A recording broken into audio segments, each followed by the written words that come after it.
ኢና ሊላሂ ወኢና ኢለይሂ ራጂዑን። እኛም የአላህ ነን፣ ወደ አላህ እንመለሳለን።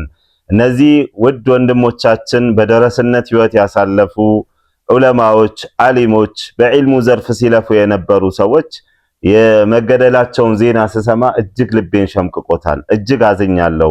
አላህ ሱብሓነሁ ወተዓላ የወዲያኛውን ዓለም አላህ ያሰምርላቸው፣ አላህ ይማራቸው። የሞቱ ወንድሞቻችን በቀላሉ የሚተኩ አይደሉም ማለት ነው። ሞቱል ዓሊም ሞቱል ዓለም ተብሏል። የዓሊም ሞት የዓለም ሞት ነው። አዎ ብዙዎች አንተካቸውም። ስለዚህ ባረከላሁ ፊኩም ሙስሊሞች ድምፅ እንሆናቸው። እንደዚሁም የሚመለከተው አካል ደግሞ ክፍል የመንግስት ኃይሎች ይህንን ካላስተካከላችሁ ማን ነው ሊያስተካክል የሚችለው? አዎ እኛ ገደሉ አላልንም፣ አላነሳሳንም።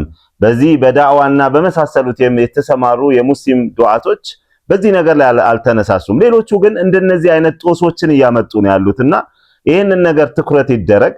ሁላችሁም ደግሞ ለብዙሃን ተደራሽ እንዲሆን ኮፒ ሊንክ ሼር በማድረግ ተባበሩ። አላህ ሱብሓነሁ ወተዓላ መጨረሻችንን ያሳምርልን። ወቢላሂ ተውፊቅ።